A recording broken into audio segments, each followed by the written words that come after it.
Welcome to Make Your Mark podcast, where guests share their experiences, insights, and tactics to help you accelerate your business. So building, scaling, and monetizing your business is made easier. And I will be your host, Kay Suthar.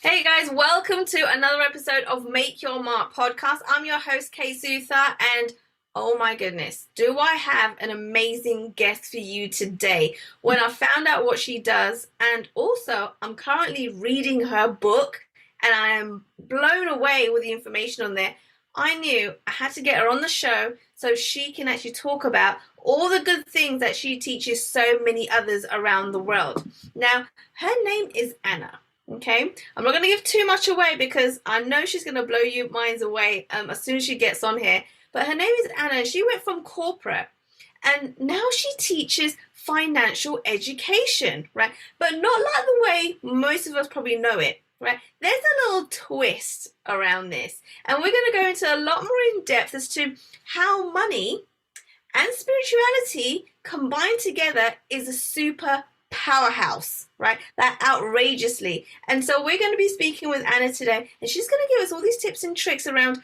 how it actually built her business and how she was able to make her first million through it. Anna, I am super excited to have you on this show. Thank you for coming on. Thank you so much, Kay. It's such a pleasure to be with you. Thank you very much. I have so many questions for you already, right? Sure. Like so much around it. But before we go into the whole nitty-gritty of what you do and what you teach your clients, I would love for you to share with our audience today a little bit about your background, your journey, because I'm sure what you're doing right now didn't just happen with a click of a finger, or you woke up one day and it was there, right? That's not normally the case, is it, Kay? People seem to think it is. They're like, oh, where did this person come from and how did they make the million? But it takes a journey to actually get there, right? It doesn't happen just overnight. So tell us a little bit about what your journey looked like. Well, maybe I could say that it started when I was about 5 or 6 years old. I'm 58 now. So it's been a long journey of half a century so far. And what happened when I was that young is that I used to put a tea towel on my head because my hair was short. I didn't like it. And I wanted to have long hair. Right. I would open the window of the kitchen where I lived with my parents. It was just a patio, so I could only see the toilet of my neighbor in front of me. That's all I could see. And I used to pretend that I was talking to an audience in a foreign language because I'm Spanish. Okay. But oh my goodness. I didn't even know that there were other languages out there. You see, I was too young. I'm speaking about beginning of the 70s or even the 70s. And back then there was no internet. I didn't watch telly that much. So I didn't know about other languages. But I was just pretending that I was speaking in a foreign language. And here I am with a long hair and speaking in a foreign language to your audience. So thank you for making that vision come true. Oh, absolutely. Absolutely. It's a pleasure to have you on here. But I'm really excited about everything that you've learned on this journey for yourself, right? And how you've built this business, how you made your first million and actually wrote a book about it, right? And it's in so much detail as well. It's absolutely awesome. I love it. And so tell us a little bit about you combining money and spirituality, because a lot of people wouldn't really put those two things together. So how did that come about? Yeah, I think that I believe, and I know in my core, we are all spiritual beings. I mean, this mechanicistic thing of, just by accident, two atoms come together. And then after a few generations, all of a sudden you have an amoeba. And that amoeba evolves into a dinosaur. That doesn't really compute in my mind because the probabilities, and I'm speaking as a scientist, are so dim. And there are so many wonderful things out there that it just mathematically doesn't work. Right. Therefore, there's something else out there. There's some intelligence, consciousness, and we are all that consciousness. We all together are that consciousness, different expressions of it. And each one of us does have a superpower in these three reality. I believe so. And I think that, and whatever you can think, you can do. I'm sure that at some point you thought, oh, I'd love to have a podcast because there's such beautiful information to share with the world and improve the world with that. Yeah, but maybe you never thought of, oh, I'm going to run 100 meters in 6.3 seconds. Maybe that never crossed your mind. No. Exactly. Because that's not one of your superpowers. I'm not saying that you wouldn't be able to run fast. I'm just saying that you're not called that way. We all have that call. We all have an inner calling. What happens is that we are also provided with a mind. The brain in action, that's the mind. And the mind wants us to be alive. And to be alive, the best thing we can do is just continue doing what we've been doing so far. Anything new, it's outside that realm of the experience that we have. And therefore, it's dangerous, potentially dangerous. And that indoctrination, that taming of the mind, when does that happen? Ever since we're kids. Up until the age of 7 approximately, anything we hear, we believe. And that's why you can tell a little child, oh, when one of your tooth falls, you can put it underneath your pillow, and at night a rat is going to go there because the rat somehow knows that there's a tooth there and is going to leave a coin. Where is the rat going to get the money from? I mean, it just doesn't make sense. But a child can believe that. And just like they believe that, we believe that. We can believe anything.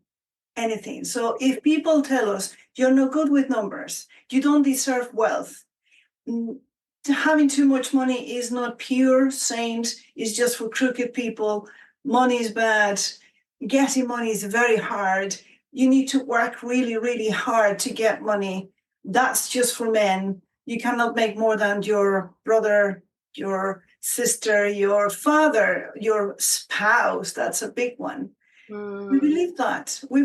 And then everything we do accommodates to that belief so that we are right. Because we human beings love to be right, don't we, Kay?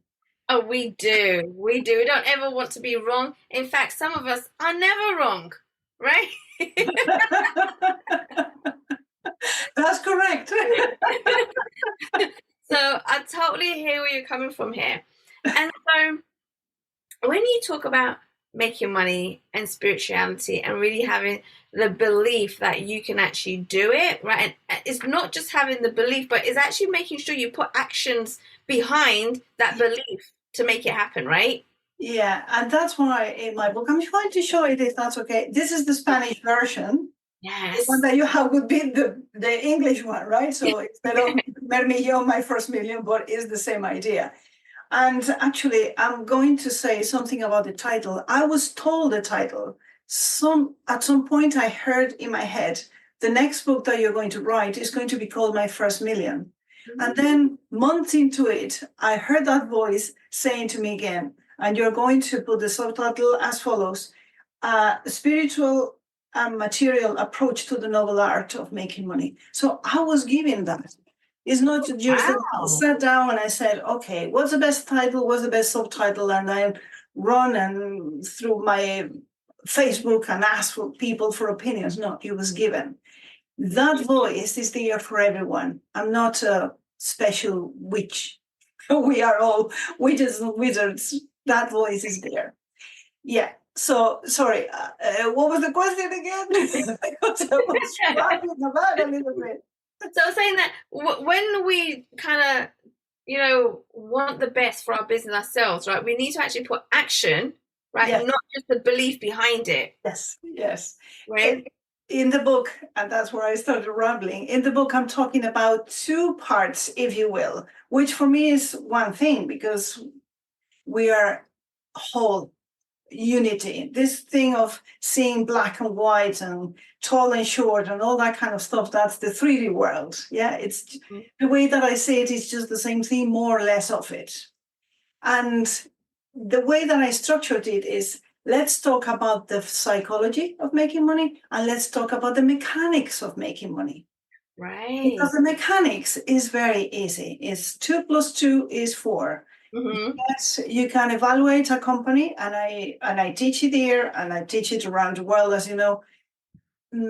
How do we evaluate the company? Well, for quality, we look at certain parameters. You tick some boxes, put some numbers. You don't need to think even much. You can put them there as a first approach. Then you can do a lot of thinking once you get the basis of it. Right. And that's it. That spreadsheet spits out a number, and you say, well, this company has very good quality. If it's good quality, now I'm going to see the price. Is it cheap? Do we want to buy one thing when it's in the middle of the season, or when it's after Christmas or summer sales? We want the sales because Right. it's exactly the same article.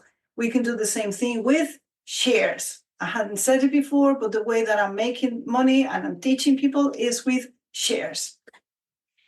So that's the mechanical part. That's easy peasy lemon squeezy, because it's you tick boxes, you look at some charts, you learn how to do it, you just do it. Making money in the stock market is so simple, Kay. You buy low, you sell high, and you do that over and over and over. And with the power of compound interest, which is you make money on the money that you're making, not only on the money that you invested first, then over time, there's no other possibility but to have a ton of money. That's the way it is, because money works for you. Then Right. what's in between? Why doesn't everybody do it? Yeah. Yeah, because of those beliefs that I was talking Mhm. before.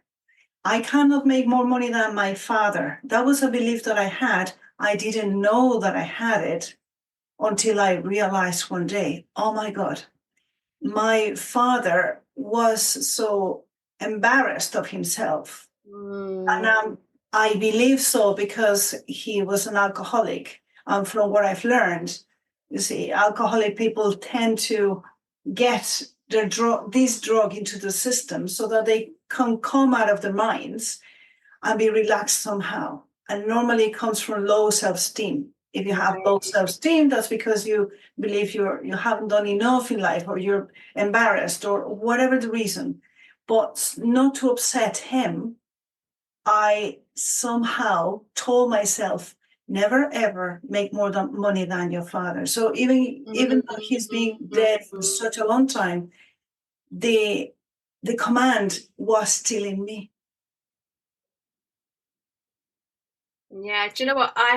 I started reading your book, and I read that side where you really went into depth of what your childhood was really like, right? And so there's got to be something behind that, because you could have used all the things that happened to you in your childhood, right, as an excuse to not be financially free, right? You could have, but you decided that no, you're not going to do that. You're not going to let it hold you back. And I guess that's where spirituality came in to really help you when it came to your mindset and kind of getting away from all this negativity that was surrounding you when you were so young.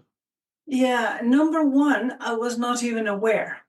So you need to become aware. Hey, hold on, this is happening to me, for me, thanks to me, for me to grow, to give me a hard time in life. For me, you can look at things from a victim point of view, from whatever. You can do whatever you want. The turning point for me was when my children were born. They were born in 2000, 2002. And when the first one was born, I looked at that little bundle of joy, and I swore to myself, I'm going to create a safe space for this human being to be himself. I'm just going to create a safe space full of love. Whatever it is, his essence, I'm going to do everything in my power to make it bigger, to make sure that he can grow who he is, instead of you have to be, you must be, this is the way things are done, and that kind of stuff that we're so used to. So awareness was vital, because every time that I was saying something to him, even though he was a baby and he didn't understand anything at all, I was checking, what am I saying? Are these my words? Or are they my mother's? Or are they the priests? Or are they my teachers? Or are they my friends? Whose words are this? Are these words of love? Where is this coming from? So it took me a while to observe my thoughts before I started speaking those words to him. I'm not going to say I did it all perfectly from day one. Obviously not, right? I'm human. So no, but that was the big why. And that's the first step is, why are you going to do this? Why do you want to become financially independent, financially free, have a financial background, or have education, get money? What do you want it for? And my answer was, I want to give this child, and then the next one, the best education that I can give them, that I can provide for him, first and then for them. And what was that? Well, not just the best school that I can pay for, but it's got to be a whole education. So I figured, well, they need to learn about emotions. They need to learn about personal development. I have no clue because I was never taught that. But there must be something out there, somebody who's figured these things out that we can learn all together from. Right. Yeah, so from the moment that they were born, I started talking to them in English, even though we lived in Spain, because everything that I found about personal development was in English, or at least it was in English first. So that was the source. The parents of all the personal development that I could find, they were all in English. So I said, you're going to learn English, yes or yes. Wow. Yeah. That is, and I'm sure that you're probably still learning this because, like you said, you can't know everything, right? This is a whole process behind it, and you're still bringing up your kids, right? And so it doesn't just stop there. You continue kind of learning on how to cultivate this within your kids as well. Yeah, I was only one chapter ahead of them. Oh my goodness. And I would love to kind of talk a little bit more about stocks and shares, what you do, right? How you actually make money. You say that it's super, super easy. It's just looking at the chart, you're buying low, selling high. So, and a lot of people, when you say it like that, I'm like, yeah, why isn't everybody doing it? But if it is their beliefs that's getting in the way, that makes complete sense, because otherwise everybody would have a business, right? And a successful business, right? But that's not the case. We always get stuck in our own way. And so when it comes to stocks and shares, how did you get involved with this? And how did you know, oh my goodness, this is the way to go? Well, I'm going to ask you a question first. Okay. What do you know about the stock market? What do you think about the stock market? If I said to you, okay, you're going to invest whatever £1,000 in the stock market, what would you say? So I'm like, that is scary. There you That go. that's super, yeah, fear. And also, well, just like with everything, I'm like, but that's too much of a risk, right? Yes. I'm going to lose everything. More fear. More fear. And I don't know how to look at charts and numbers. I have no clue what I'm doing there. Okay, ignorance. Ignorance is just not knowing. It's not an insult. It's just not knowing something. Right. Yeah. So you don't know how. You don't know how. No. Exactly. Do you think that you could invest in the stock market? Do you fit the profile of a stock market investor? I wouldn't even know what that profile looked like. I have no clue, right? Because in my head, I'm like, it's going to be the Warren Buffetts of the world that do this, not average people, right? Exactly. So that's what happens with most people out there. Ignorance, not knowing. If we know what we know and we've never been told about the stock market, how are we going to figure something out we don't know that even exists? Or even if it does, like this, we think of Warren Buffett because he is the one who comes up on telly. Right. In the news, yeah. My children don't come up on telly, and they've been investing before they were of age under my name and their dad's name. Now they invest under names because they are of age. You see, that's something that doesn't come up in the news because good news don't sell. That's true. Good news don't sell. So nobody's going to say, hey, Kay has invested 5,000 10 years ago, and now those 5,000 are worth 50,000. Nobody's going to say that. But those things happen. We need to learn those things. So I would say if you want to get to a place that you've never been, you need to learn new things to get there. Right. Yeah. Otherwise, you can't do it. You need to learn something new. But first is the idea. Where do I want to go, for instance, financially? Okay, I want to become financially free in 20 years, for instance. What do I need to know? Find somebody who's got it. Right. Find somebody who knows how to do it and teaches you from experience. Not, I don't want to talk badly about banks, but if you go to a bank, who is going to sit down with you and explain something about a product?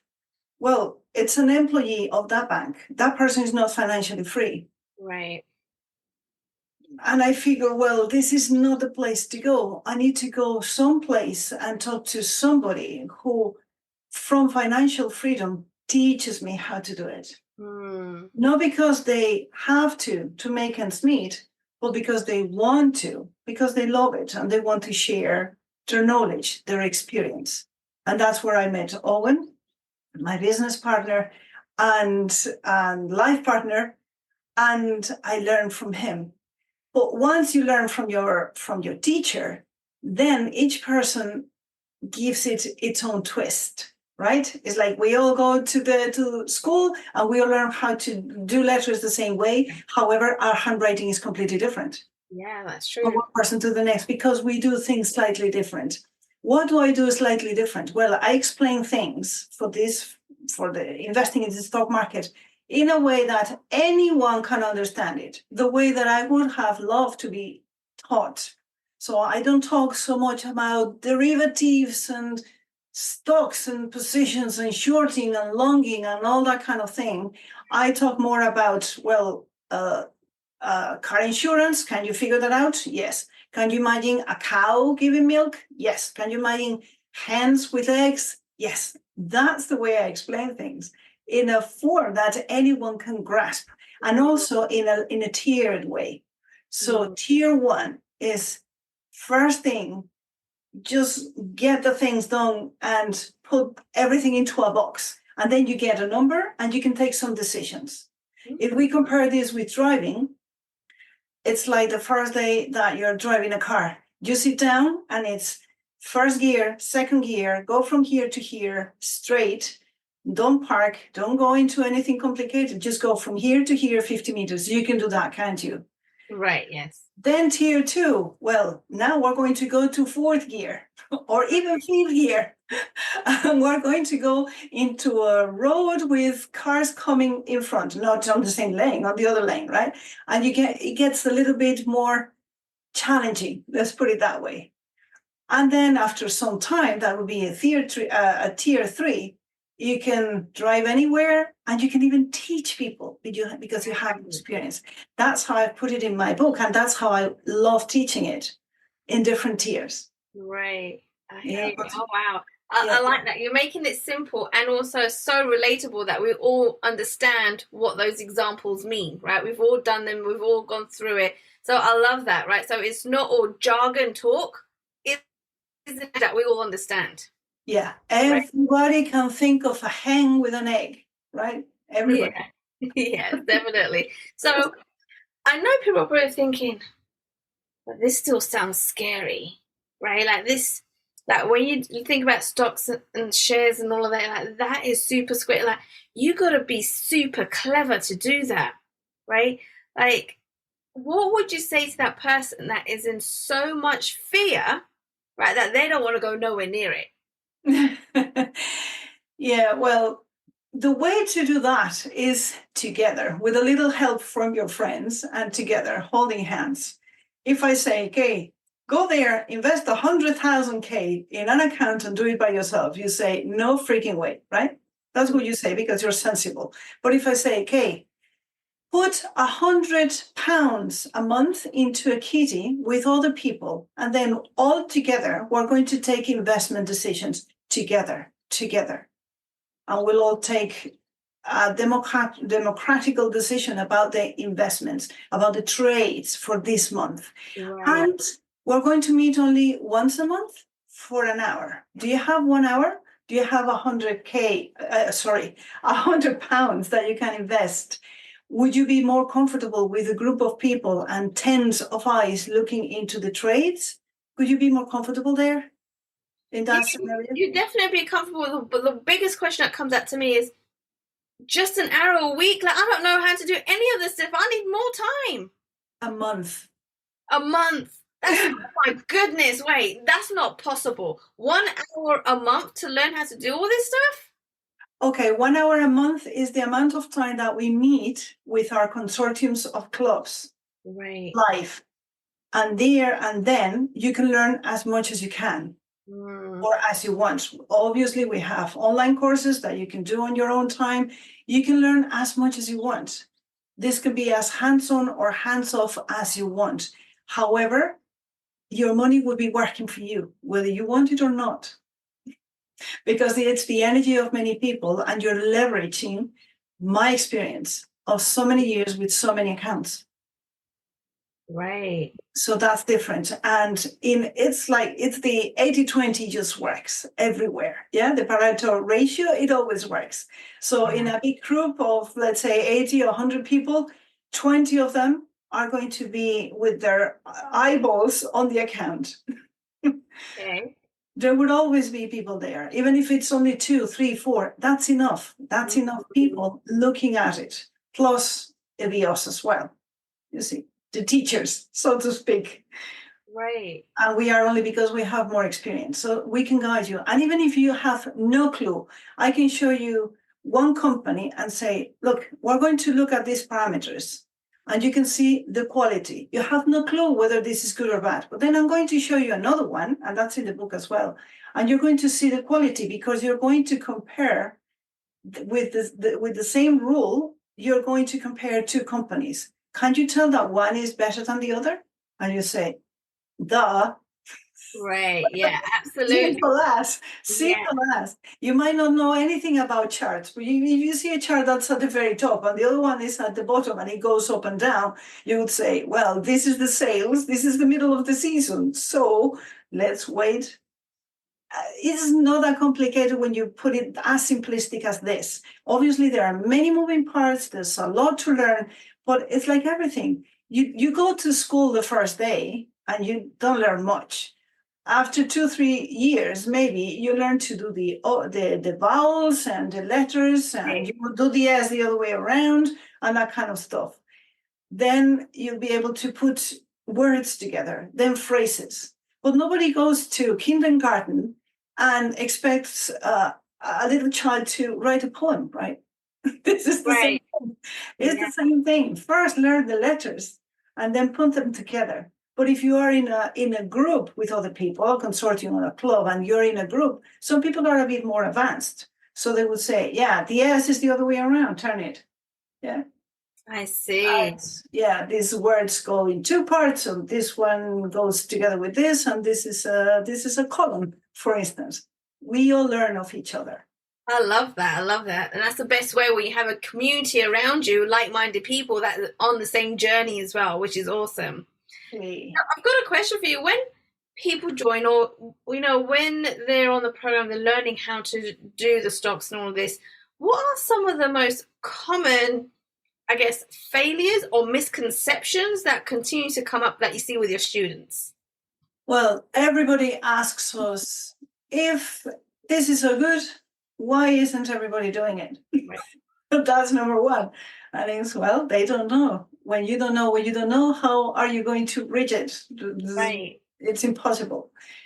But once you put your attention somewhere, then the information magically And there we can talk about the laws of attraction, spirituality, whichever way you want to put it.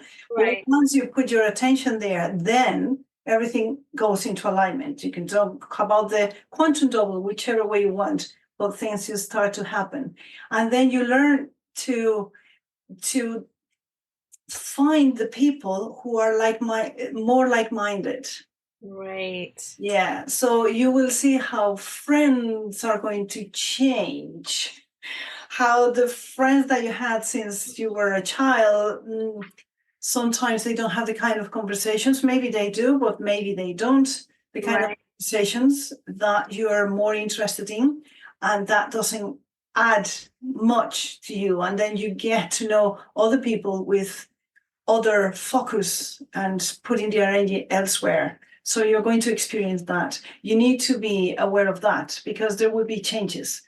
When you start thinking in a different way, the 3D world is going to accommodate to that new way of thinking. Right. That manifests everywhere, in your bank account, in your friends, your spouses, whatever it is. Everything is going to change. So is that scary? It's just different. Right. Yeah. But are you happy talking about the same old stuff year after year after year with the same people? Or do you think you could have more of a plentiful life if you experience new things? Right. And what are you going to do with that money? Once you make money, again, what is the why? My first why was I want to provide a different kind of education for my children. What is your why? It could be I want to have more money for whatever. I want to retire. But whatever it is, I want to travel the world, buy a house, it could be whatever. However, what does money do? Money gives us freedom. Right. Money is energy, and an energy that gives us freedom. If we have money, all of a sudden we have time, we have resources, we have, that's it, time and resources. With that, you can do anything. Yes. So does money buy happiness? Yes. Does money buy health? Yes. Money buys everything. And it does buy time, because if I have somebody cleaning my house and I pay that person, that gives me time to be doing whatever my soul is telling me to do, whether it's planting flowers, writing a book, or sunbathing and meditating and receiving news from heavens above, whatever it is. And I would have more money to give away. Money doesn't turn us into evil people. It multiplies who we are. Absolutely. I love this. Oh my goodness. Now, I know, Anna, people are probably thinking, okay, I need to get in contact with Anna. I need to find out more about how this all works, right? So where can they go to actually connect with you and learn more? Well, they can connect with me through LinkedIn, Ana Rodriguez Garcia. It has 2 accents in the names. Maybe it's a bit too difficult, but through Instagram is easier. Empowered Supernova, empowered.supernova. That's easy enough. Yeah. And on Facebook as well, empowered.supernova. My email is Ana, one N, A-N-A, at ticn.ie. So whichever way it is, I'll be happy to support them, give them information, whatever it is. Absolutely. I love this. Anna, thank you so much for coming on to the show. So many golden nuggets in such a short amount of time. Thank you so much. Pleasure, Kay. I hope that your community will benefit from this. Absolutely. Absolutely. I hope so. You know, it's awesome. The book alone is mind-blowing, right? So I can only imagine being part of this consortium and the group and the community, how much more that will be amplified, right? So they'll definitely learn lots and lots. Guys, go and connect with Anna, right? Go to her social media, get her book, right? Her book is mind-blowing. It's going to be like the first steps of really understanding on how this all comes together and what it looks like. And it's really is that simple. She puts it in simple terms in the books as well, right? Not just part of her community. She does it all the time. And so go ahead, get her book, learn more, connect with her, And definitely think about whether this is what you really want to do. But guarantee you're going to learn so much more in such simpler terms with learning from Anna. So go ahead and do that right now. Thank you. And if somebody, I was going to add, Kay, that if somebody wants to attend a meeting live for one of these consortiums, they can do it, no problem. Oh, nice. Fly on the wall and even ask questions, whatever. They cannot vote, obviously, but they can do it, no problem whatsoever, with no commitment. Brilliant. Awesome. Once again, thank you, Anna, for coming on to the show and giving everything that you got. So awesome. Thank you. I'm so grateful. Thank you so much, Kate, and thank you for doing this work of spreading good news. Thank you. Absolutely. Thanks for listening to Make Your Mark podcast at www.makeyourmarkpodcast.com. Make sure you hit that subscribe button so you get this and every other episode that comes out. We have lots of great stuff coming, so make sure you hit subscribe so you don't miss it. And thank you in advance for all the reviews and comments. I appreciate it so much, and I look forward to serving you in next week's episode.